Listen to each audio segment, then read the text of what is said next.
Hey, I'm so glad that you're here today with me on the Content Creation Made Easy podcast. I'm talking to Jazmine West, who is a copywriter. She describes herself as a storytelling strategist, which is a great way to say what she does without just being like, snooze, I'm a copywriter. And this is an important message that I want you all to have today because copywriting is vital to your content and your messaging. But so many of us feel like, well, why is copy so hard? It's my English language. Like I speak English. Why is it so hard?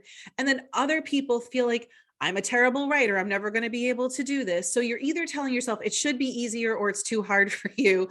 And either way, you're feeling stuck with your copy. So that's why I've invited Jazmine on, because one of the things that keeps us from creating content is thinking we suck at writing. And Jazmine is here to teach us we don't suck at writing. So thank you, Jazmine, for joining us today from warm, sunny Southern California. While I am freezing my ass off and it's 5 degrees, that is FIVE 5 in Syracuse, New York today. So thanks for being here. I'm so happy to be here. I was just telling you before we started recording, like I can't even comprehend 5 degrees. Like what does 5 degrees feel? What does that even mean? I don't have a baseline. It's horrible. I would just say it's horrible. But yeah, I'm so excited to be here and talking with you today. So thank you for that. My pleasure. Introduction too. Yeah, well, people need to understand that copywriting isn't scary and you don't need a degree in it to do it and that you can get better at it. And so I'd love for you to start by telling us, how'd you get started to become a copywriter? Yeah, so completely by accident, actually. So like a lot of people at the beginning of the pandemic, I had a full-time job and I was just working in my full-time job. But I was kind of like, well, things are shut down, business is kind of slow. So let me just see, let me just explore stuff, figure out some ways I can make extra money. And so I was kind of just Googling these programs, not copywriting programs, but I stumbled across this marketing kind of accelerator. Okay. And I was like, oh, that'd be kind of fun. Just get into something different, learn a new skill set.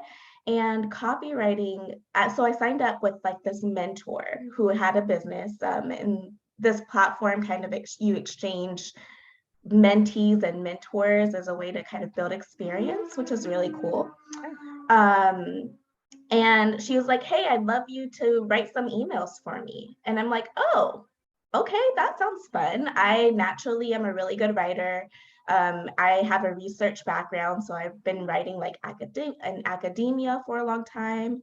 And so I was like, oh, that's not a problem. I love writing. And then so I just hit those out of the park right away.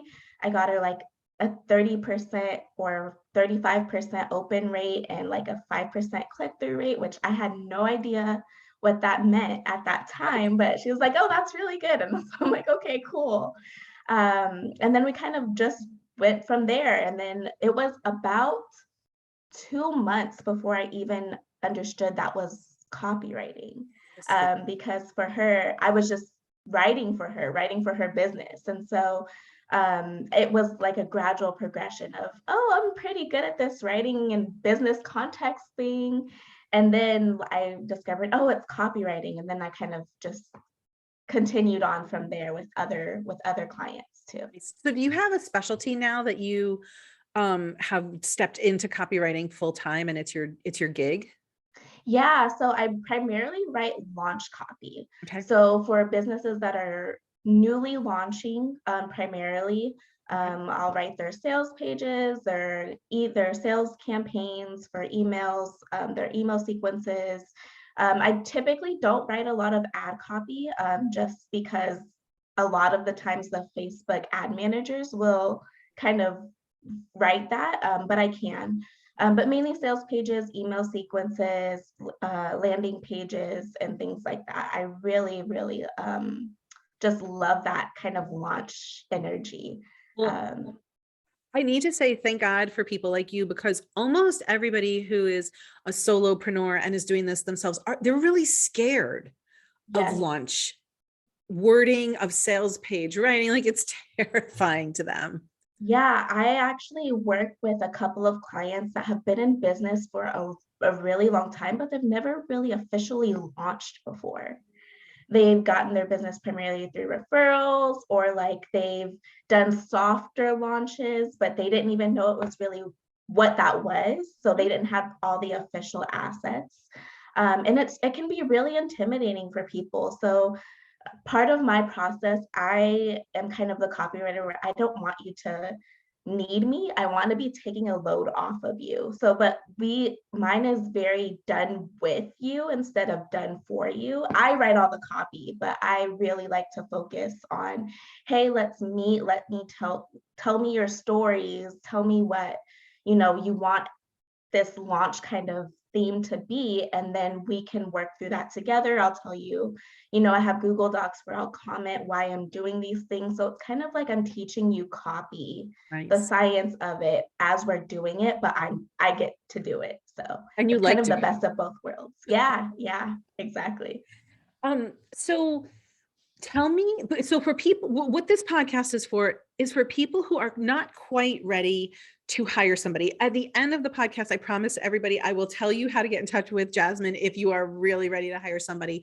But when people are at that place where they're like, I'm not really ready to hire somebody, but I really do need to get better at my copywriting. What are the stories that people are telling themselves? What are they struggling with at that moment? Yeah, so people I hear a lot like, well, I'm just not a good writer. Like I don't put words on paper Mm. easily. Or they'll, think like, oh, copy is just such a kind of scientific marketing thing. You have to know all of these things, which in part is true. It is kind of more of like a process oriented. You have to learn the skill, but it's people mainly overthink it a lot. And so they go to templates for that because they're like, okay, plug and play, just, it'll chug it out for me. Unfortunately, that makes, in my opinion, the worst kind of copy because when you're going from someone else's, that might have worked for them, but they're not your business. They're not your audience. They're not your energy. I said before, like a launch energy. I believe every launch has kind of its own theme. Like you can launch one time and it be completely different from how you run it the second time, and etc. So the words are super important. You have to choose them very intentionally and very wisely to get the response that you want and to get the results that you want. And unfortunately, the plug and plays are not built for all of the pieces and the little nuances that copy really requires, especially if you're wanting to do it very personally, which is the way I want to do it. I want to foster, and I hope more people do foster that connection. Copy is just a way of connecting with your audience. So that's really lost. And sure, there's some, more sophisticated templates, I would say, that kind of allow for you to play in that sandbox a little better, but it's still a very tight sandbox. It doesn't allow for freedom of expression. It doesn't allow you to really play. Like it'll tell you like a formula. It'll spit out a formula like, okay, you're first going to do your problem, then your agitation. But what if you don't believe in that? What if your Right. audience doesn't take well to being agitated in that certain way, So that's where it really helps to one, know your audience, and to really just get in touch with writing copy yourself, even if it's small copy, even if it's captions, or even if it's just a website page, just getting familiar with your own voice and seeing how your audience responds to that. Um, what I'm hearing you say is something I say all the time, which is you have to know your audience really, really well in the words that they use. But the second thing I heard you say was you need to experiment with your own voice in bite-sized nuggets. Yes. And that's something that's really scary for people, especially if they come into copywriting saying, I suck at writing.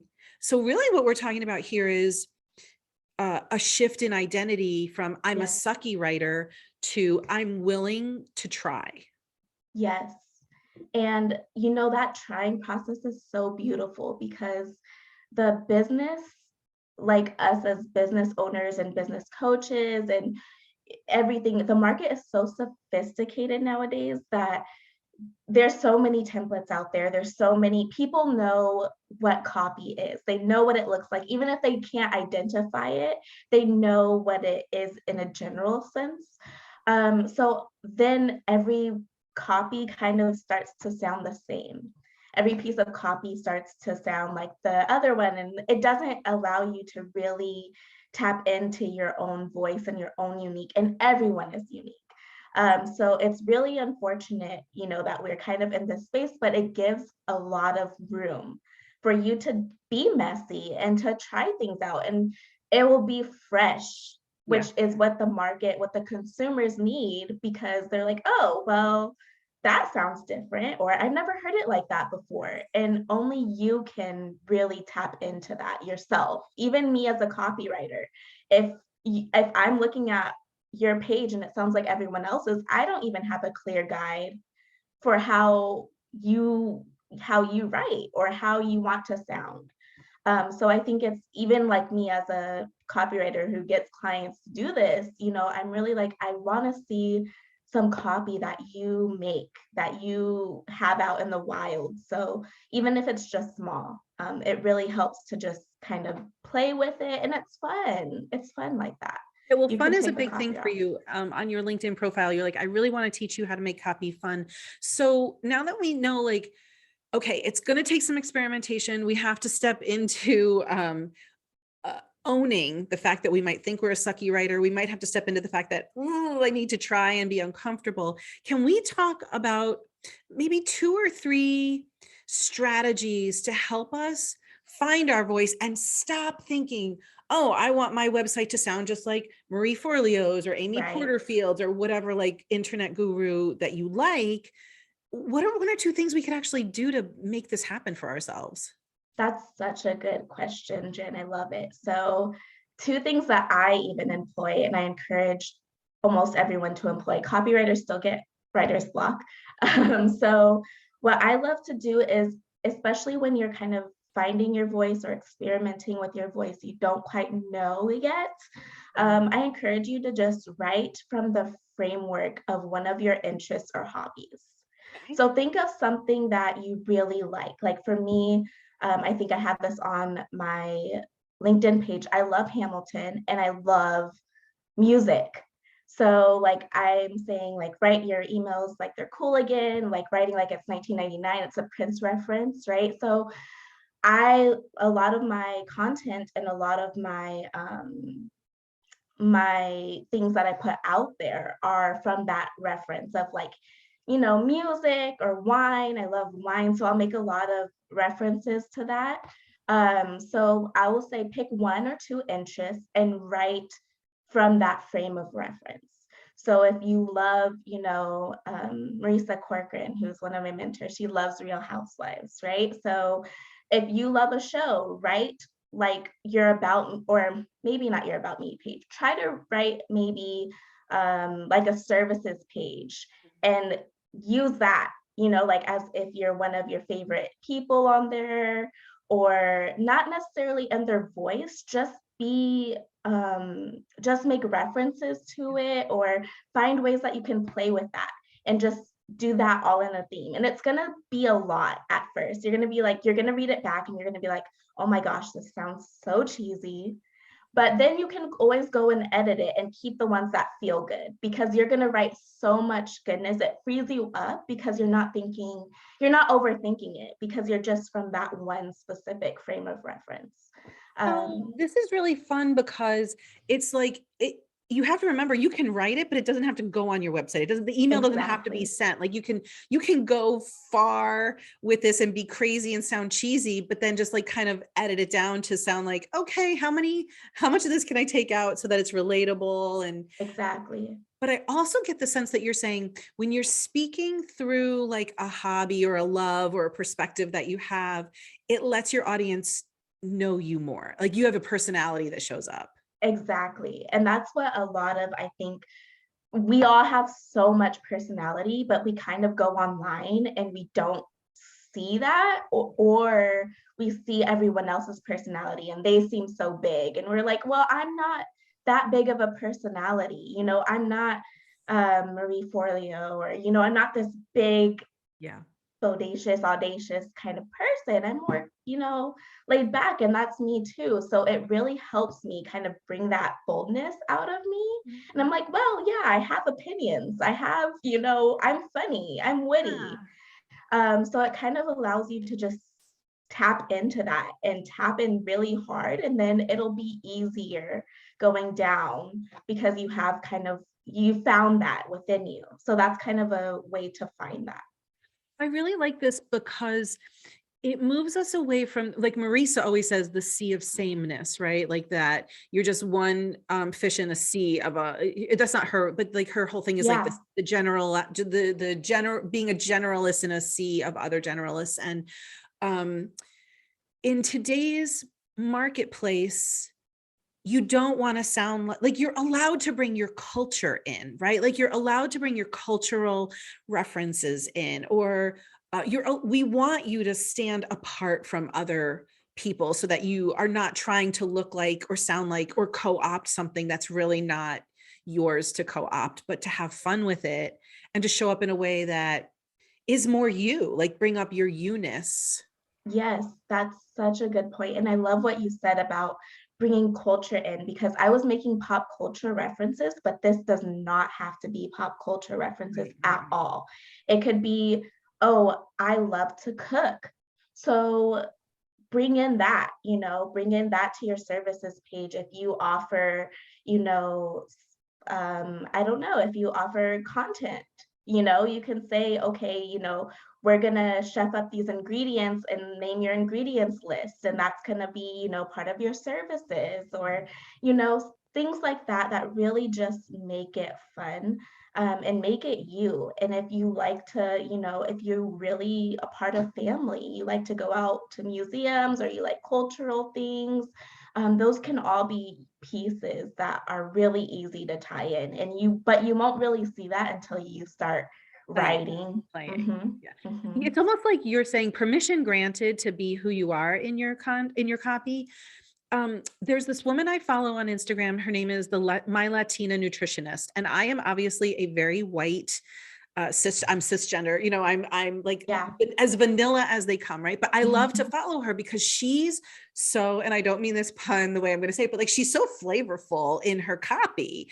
And she talks, like she refers to her people as chicas, and she refers to, you know, she's like all about her rice and beans. And I did not grow up in Yes. that culture, but like I love that she has stepped into that cultural aspect of herself and given herself permission to like, this is who I am and this is who I'm speaking to. And this is like, I'm going to talk about these elements of in my copy all the time. And it's so much fun to read her because she's not talking about kale strawberry smoothings. Like she's talking Right. about like, it's okay to love your rice and beans. Right. And that's a really good point too, because sometimes a fear that I hear is, well, you know, if I talk about this certain aspect of me all the time, people can't relate to that because they're not from that frame of reference. But they still appreciate it. People can appreciate that, and they can learn more. They can learn more, like, oh, I've never, you know, thought about that, or maybe I need to watch that, or maybe I need to make some rice and beans, you know. My I pasty white ass make rice and beans. Yes. right, but it just allows you to show up, and your audience desperately needs that and wants that. They want to see, they don't want another copywriter. They want another you. They want you to write their copy. They want you to create their content. They want you to coach them. Right. So it's really, if you're not allowing your audience to see you, then that's not, it's kind of counterintuitive. And if they don't like you, bye. It's okay. Yeah.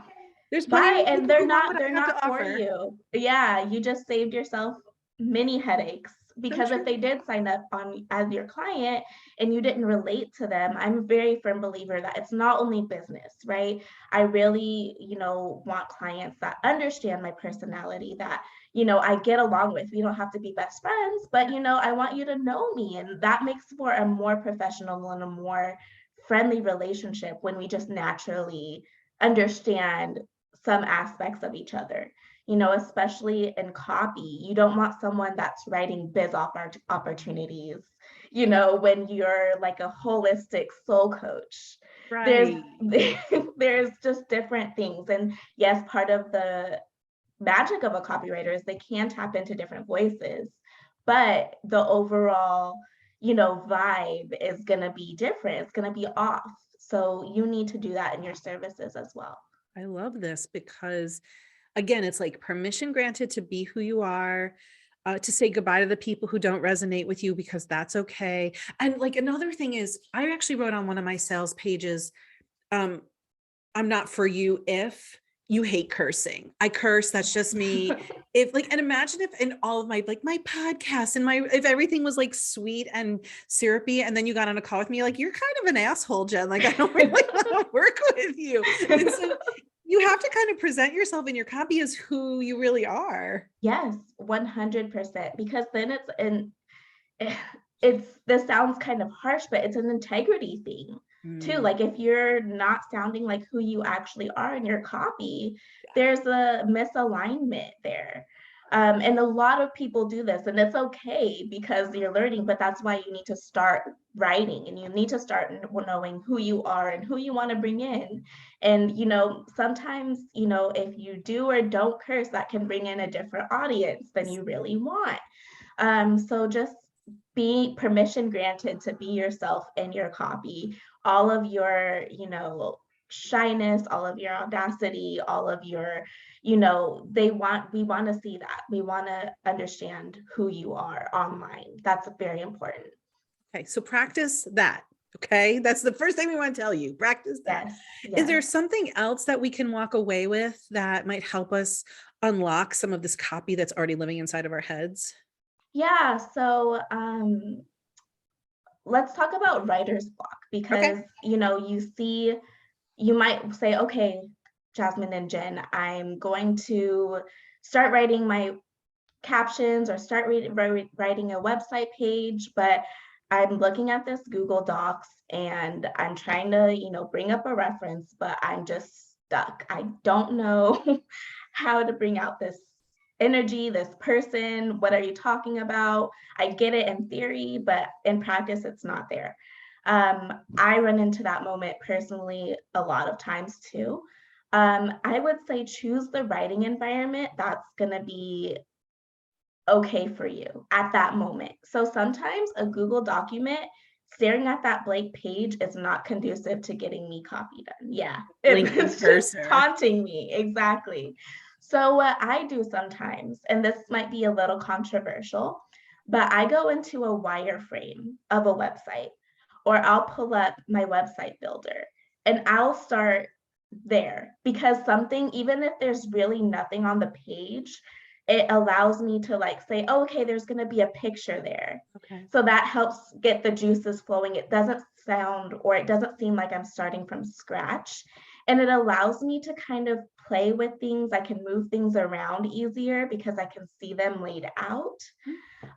So that really helps sometimes. And I've given that feedback to a couple of clients, and they're like, oh my gosh, I got my whole page done just because I can see the way it's going to be laid out. Yeah.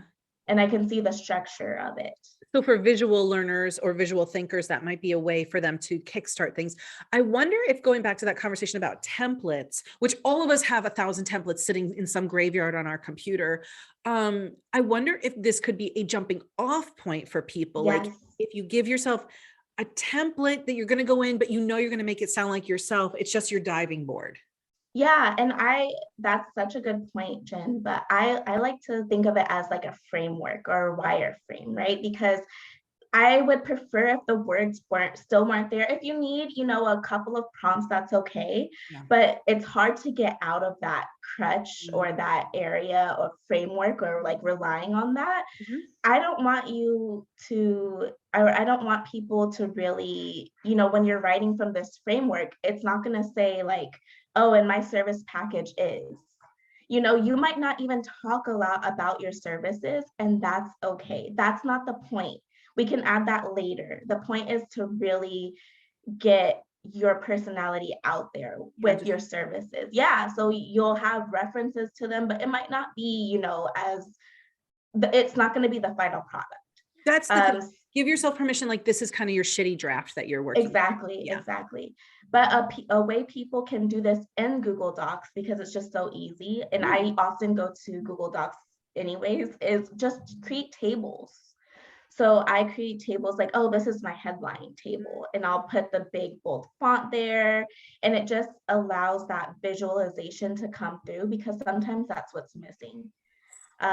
So kind of, yeah, make a template for yourself, or make a framework of just 10 rows in a table, or 10 by 2, to kind of play with those pictures. Maybe insert your own picture into Google Docs, Yeah. and that'll get those juices flowing better for you. Yeah, visual thinkers they have this story that they don't have words, but like if you gave them a picture and then said, tell me a story about this picture, like they could really verbalize it to you. Yes, yes, yeah. So that's a really way to kind of, if you're stuck or you don't know, you don't have to start with words all the time. Yeah.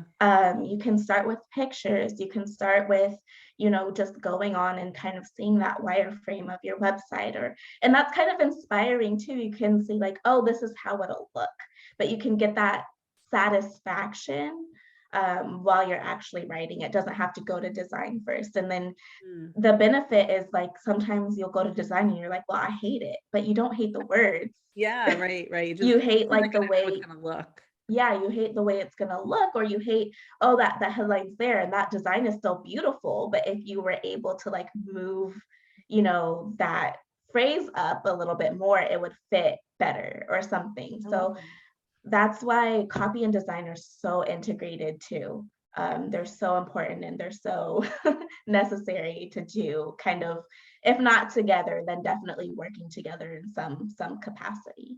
Yeah. Have you ever used conversation as a way to get people out of writer's block? 100%. So a lot of times, going back to Google Docs, sometimes people are stuck. They have an awesome voice typing feature. So you can just go there and it'll record what you're saying. Otter does an amazing job of that. They have a generous free plan. So you can kind of, sometimes I'm in the car and I'm just like, oh my gosh, this just came to me. And I open Otter and I'm able to bring that up. Conversation is a wonderful way. You just have to remember to capture it. But yeah, start paying attention to your everyday life. Even if you're not necessarily having conversations, you're just, oh, I like to go on walks. Okay, note that. That can be a copy bit. Copy is just, again, about connection. So you really want to bring those elements of your everyday life into that. Sometimes when I'm listening to a comedian, you just said a bit, walking could be a bit. And it reminded me that sometimes when I'm listening to a comedian, I'm like, they wrote this. This is crafted. It's a bit, right? But they're not coming up with it extemporaneously. So it's really like, I thought about this thing. I observed this thing. I crafted it. I worked it out in front of people. And now here I am in front of like a huge stage talking about it. But really, they're copywriters. They're just noticing things that happen in their real life. And then they're making it relatable to people. Exactly. Comedians are excellent storytellers because they can make walking in the park funny, but it's just because they took that moment and they said, oh, this is a moment that everyone can relate to, that I relate to at least. And then they go home and they work it. So if you're, making dinner, you can say, oh, I'm making dinner and I spilled, it's hard to capture in the moment because it's just everyday life. That's the challenging part. So you think this isn't fodder for anything. Right. But once you start to write and you start to notice like, oh, these everyday moments, you'll start to open up your world to how much of your everyday life is can be your content, can be an Instagram caption, can be a story post, can be a Facebook post. So that's a really good tool too. And just, recording those moments in your notes app. And you're not going to write that story then. Don't say, oh, I'm not inspired. When I'm making dinner, the kids are waiting, my husband's waiting, I'm waiting to watch TV. You're not trying to necessarily document or make that post. You're just opening yourself up to those moments, even if it's for practice of opening yourself up to observing those and noticing those in the moment. Not thinking that they're boring or there's nothing there, because content is everything and everything is content. Like Exactly. once you start to see it, everything becomes content. And I know that maybe people listening are like, I don't know what the hell that means. But once you start to see like, oh, this little thing happened to me that's annoying every night when I'm making dinner. And when I'm doing this other thing that I need to talk about with my audience, they're doing it all the time and it's annoying. And maybe I can make the leap that this annoying dinner thing is also like tied to the annoying thing that my audience has to do. Content, right? Exactly. Copy. And I think that's what makes segues so powerful. And really good segues are those everyday moments that annoy you or that delight you, and that you're able to say, oh, this is like what This is delights me in like, my business. That analogy, like you will have, if you just pay attention to a week in your life, you will have a segue library. Like it's so amazing. And that's one way to make copy so fun and content so fun, is because you're just living your life. And then you go back to that moment and you're like, oh my gosh, I'm brilliant. That is brilliant. when you And have those moments, you do think you're brilliant. It's so true. yes, yes. And then it kind of feeds back into itself because you just want to keep doing it and you want to keep, but then you have to put it out there. And then your audience, if you get one comment that's like, oh my gosh, I love this, then it's just so good. And Yes. that's why you have to do it and then you have to put it out there. But it's going to take time to practice that skill. But we just need to just do it. And then you said something that's important. When you get that one comment, it like sends you, you're on the roller coaster and you're like at the crest, like, yes. And Yes. then you put another post out and it's like ghost town and you're like, this Yeah, sucks. yeah. It's really such It's a roller true. coaster. It's a roller coaster, but that's why we also keep doing it. So we know like, oh, Get those that highs and high. lows. Yeah, like even because if you're doing this for a launch per se, right? Like you're not going to get that instant feedback. It's not content that you put out in the world and you only tell from conversions, which kind of is anxiety inducing. But you get that sale or you get that inquiry and then you're like, oh my gosh, it's working, and then you don't hear anything for weeks and you're like, well, what's going on? We're slow to make So decisions. yeah, so it's really a roller coaster, but the only way you know what to tweak and what to hone and what to lean into and maybe what to lean out of is if you stay with it and if you stay with that consistency. And just one last thing to go back to you who are listening and watching. Um, Being true to yourself makes it all a lot more palatable, right? Like not trying to look like somebody else, sound like somebody else, use the words, be like, but really giving yourself that permission that Jazmine talked about in the beginning of what lights you up and how can you bring that to your copy? Yes, 100%. And, even with the highs and lows, it sticks better if it's you, Yeah. right? Because people will like, you get self-conscious. We all get self-conscious, like of the content we're putting out there, of the copy we're putting out there. But if it's just you, then it's like, well, what would I change? What would I tweak? What would you can make things better, you can optimize them, but you're not going to have to say, okay, Maria Forleo's voice didn't work. So let's go to, let's go to someone else now. Let's go to Amy. You're not trying on hats like that. Yeah. You need to try on your own hats and Yeah. I see, love okay, this one is style. This one is definitely my style. I love So that. If people are ready to hire somebody for a launch, copywriting, sales page copywriting. How can they follow you and get into your world? Yeah, so I'm on Instagram at launchthatcopy.